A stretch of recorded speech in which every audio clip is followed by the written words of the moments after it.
Well, today we will be discussing pre-anesthetic medication under the competency number 1.18. What is pre-anesthetic medication? It is the administration of medication before induction of anesthesia. Before beginning with the general anesthesia, whatever medication we give is called pre-anesthetic medication. These medications are neither part of surgical patient's usual medical regime nor are they part of the general anesthesia. They are separate from these.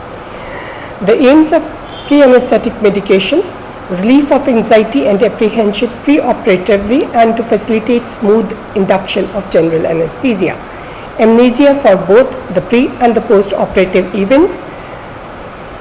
These drugs, they tend to supplement the analgesic action of anesthetic agents and potentiate them so that less quantity of anesthetic is required. We also want to decrease the secretions and the vagal stimulation that may be caused by the anesthetic agent. Antiemetic effect extending to the post-operative period so that reflux doesn't occur. Decrease acidity and volume of gastric juice so that it is less damaging if aspirated. So these are the aims of pre-anesthetic medication. The ideal pre-anesthetic medication should be anxiolytic in action, analgesic, sedative, amnesic. It should be safe, minimum adverse effects. It should be easily administrable, and there should be no undue depression of the cardiovascular system, respiratory and the central nervous systems. Now let's see what we have with us in our armamentarium to deal with it. First we have the sedatives like diazepam, midazolam, promethazine, droperidol, hydroxyzine.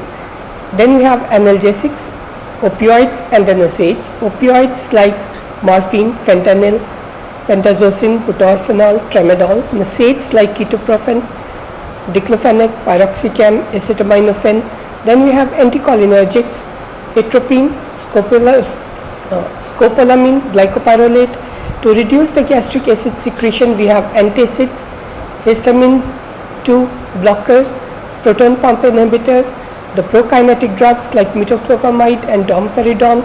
We have antiemetics like serotonergic 3 antagonists like ondansetron, D2 antagonist droperidol, H1 antihistaminic promethazine.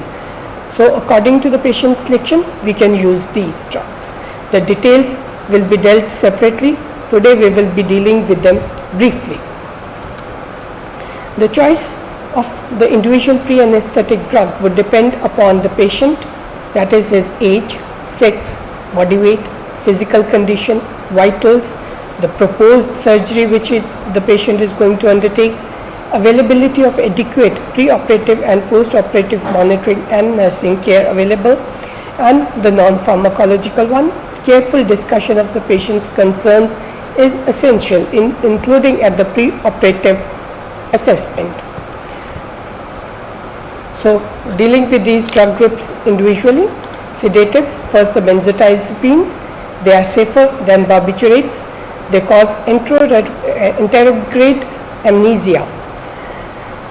They potentiate oral analgesics like the opioids, propofol, thiopentone, the general anesthetic drugs. Effects on cardiovascular system and respiratory system, they are minor. And one important point, that is we have a specific antagonist in case of overdose, that is we have flumazenil with us, it is available. Then sedation and anticonvulsant actions, they are because of enhancement of GABA, inhibition of GABA receptors.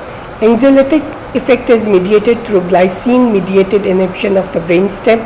Anterograde amnesia through an unknown mechanism. All the effects are dose dependent in nature. The routes of administration for benzodiazepines, there are many. We have to select according to the requirement: oral, intravascular, intravenous, rectal, nasal and dermal. Contraindications to sedation are poor physiological reserve, extremes of ages, that is neonatal and the geriatric patients, head injury, and hypovolemia. Coming to midazolam, this is water-soluble benzodiazepine. It gets converted from water-soluble to lipid-soluble in blood pH. It is, in addition, it has anti-convulsant effect, anti-hallucinatory, anti-anxiety, sedative and amnesic properties. It can cause fall in systemic vascular resistance, and it can cause dose-dependent respiratory depression. Comparing diazepam, midazolam and lorazepam. Diazepam, it is potent sedative agent, long-acting and good anticonvulsant, but it can cause pain on injection. Midazolam comparatively is short-acting. It has rapid onset of action and metabolism, more potent. Lorazepam, in extremes of ages and liver disease, does not affect the metabolism. It is long-acting and can cause profound amnesia. We can use alprazolam. It has anti-anxiety effects. Temazepam, it is short-acting drug, and it is the drug of choice in day care surgery, that is night sedation, and also in the elderly patients. Zopiclone, it is non-benzodiazepine alternative. Coming to phenothiazines, promethazine, this is sedative, anxiolytic, antihypertensive, antihistaminic and antiemetic action. It is used to augment the opioids like pethidine. Then in children we can use trimiprazine tartrate as a syrup preoperatively. Barbiturates, they do have sedative action. They cause dose-dependent respiratory depression. Barbiturates are comparatively less safer than benzodiazepines because we do not have any specific antagonist for barbiturates. In children we can use methotrexate rectally. They are contraindicated in patients of porphyria. Coming to droperidol, this is a butyrophenol. It is dopamine antagonist, occasionally used nowadays. The patient appears to be calm and tranquil, but inner terror is reported, and this is a point in refusing surgery, high rate for refusing surgery. It is an excellent antiemetic agent. Then we come to opioids. They produce analgesia, useful prior to a painful procedure to establish the baseline analgesia. They are very good analgesic agents. They reduce the anesthetic requirements, and the patient is comfortable upon awakening from the surgery. Works well with other sedatives, and they are usually given intravenously. A point to remember, the opioids, they have addictive properties. Comparing morphine, fentanyl and pentazocine. Morphine, it causes sedation, anxiolysis and analgesia, but it depresses the cuff reflex, causes meiosis and has addictive properties. Fentanyl, it causes the hemodynamic stability. There is absence of histamine release, suppression of stress response. It is more potent with shorter duration of action, but it can cause muscle rigidity and bradycardia. Pentazocine, comparatively it causes lesser respiratory depression and it has low addictive property, but it can cause sympathetic overactivity and causes less sedation. Discussing them individually, morphine, it is site-specific depressant and stimulant action in CNS by interacting primarily with mu-opioid receptor as a full agonist. Analgesic action, elevation of pain threshold at spinal and thalamic levels and diminution of emotional component. It is hypnotic, sedative, anxiolytic. It also stimulates the smooth muscles, that is, it can cause spasm of the gastrointestinal tract, biliary and the renal tracts. It depresses the medullary respiratory system through the medullary action. Bradycardia due to vagal stimulation, and bronchospasm it can cause due to histamine release. The peak effects is seen in 20 to 90 minutes. The fentanyl, it is another opioid analgesic, 100 times more potent than morphine. It causes respiratory depression. For it, we have a specific opioid antagonist, that is naloxone. It does not cause histamine release and metabolized in liver, excreted through both the urine and the feces. Pentazocine, this is a synthetic opioid analgesic derived from benzomorphin. 30 milligrams of pentazocine is equivalent to 10 milligrams of morphine. It is partial agonist or opioid agonist antagonist. It produces analgesia and sedation. It can cause increase in blood pressure. Patients who are sensitive to aspirin may be sensitive to pentazocine also. It doesn't have any addictive property. Butorphanol, this is a partial agonist 20 times more and antagonistic action 10 to 30 times more than pentazocine. It can cause increase in systolic blood pressure, heart rate, pulmonary artery wedge pressure, cardiac output. It can also increase in biliary tract pressure, but it is lesser so than with morphine, meperidine or fentanyl. Coming on to tramadol, it is a centrally acting analgesic 5 to 10 times less potent than morphine. It causes marked decrease in post-operative shivering. It can cause nausea and vomiting. The side effects of opioids as a group, they have addictive properties.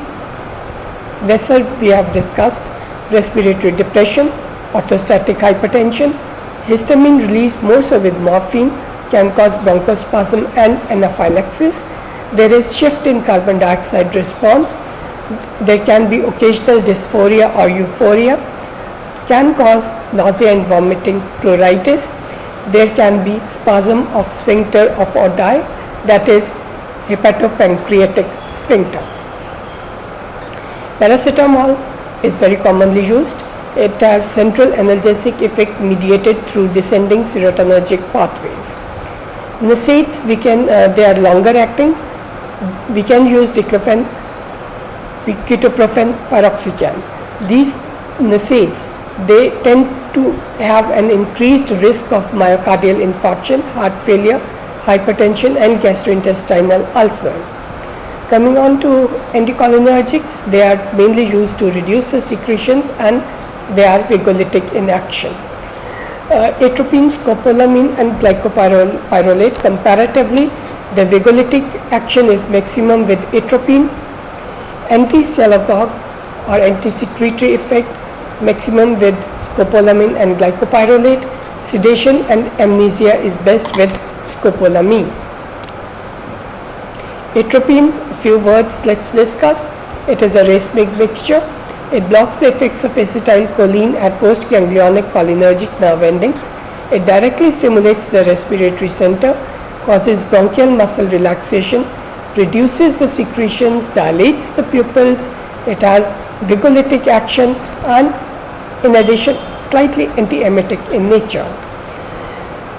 We have to avoid atropine in patients of hyperpyrexia, thyrotoxicosis, cardiovascular system diseases and glaucoma. Glycopyrrolate, this is a synthetic quaternary ammonium compounds, powerful long-acting anticholinergic drug. It has anti-chalagogue activity, that is it decreases saliva and stomach secretions. It does not cross the blood-brain barrier and the placenta. The duration of action is comparatively longer than atropine, 3 to 4 times.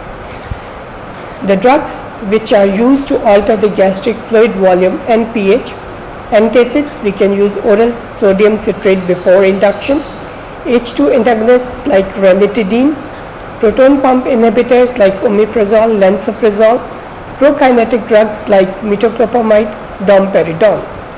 Metoclopramide, this is a prokinetic drug. It increases the gastric emptying, increases the peristalsis of gut, relaxes the pylorus, controls nausea and vomiting. It reduces the chances of reflux and its aspiration. The extrapyramidal effects and motor restlessness can occur. The combined use of metoclopramide and H2 blockers is more effective. And the atropine, it antagonizes its actions on gut motility. Atropine antagonizes the action of the prokinetic drug metoclopramide on gut motility. Then we have serotonergic 3 antagonist ondansetron, droperidol, promethazine, promazine. Ondansetron, it is selective serotonergic 3 blocker. It is highly effective in reducing the incidence of post-anesthetic nausea and vomiting. Practically, it is devoid of side effects, and it is the antiemetic of choice in the anesthetic practice. So ondansetron is the antiemetic of choice in anesthetic practice. Even we have the mouth dissolving tablets, so easy to administer. Continuation of preoperative therapy. So the patients before pre-anesthetic medication, what the patients were taking for other concomitant diseases which are to be continued during this time, if these are not contraindicated. These drugs which can be continued are clonidine, beta blockers, barbiturates or opioids, medications for angina, hypertension or arrhythmias, antidepressants, psychiatric medications. For alcohol dependent patients, diazepam is given to prevent the withdrawal symptoms. Thyroid medication, birth control pills, eye drops, anticonvulsants, opioid analgesics, anti-reflux medications, asthma medications, steroids, statins. All these drugs, they can be continued or should be continued during this time. There are some drugs which we have to discontinue during the pre-op anesthesia or the pre-anesthetic medication, like the topical creams.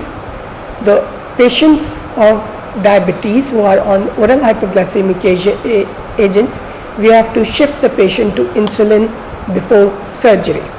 Diuretics, sildenafil, NSAIDs, these are to be discontinued. Warfarin is to be discontinued 4 days before surgery. Aspirin 3 days, clopidogrel 7 days, ticlopidine 14 days before surgery to prevent more loss of blood during the surgery. Special attention are needed in patients with diuretics, steroids, MAO inhibitors and insulin regimes. The withdrawal of diuretics from diuretic dependent patients may precipitate hypervolemia, pulmonary edema, congestive heart failure. The continuation of steroid therapy can cause a risk of adrenal suppression. So special attention should be given to these medications during pre-anesthetic medication. And thank you. Over to MCQs now.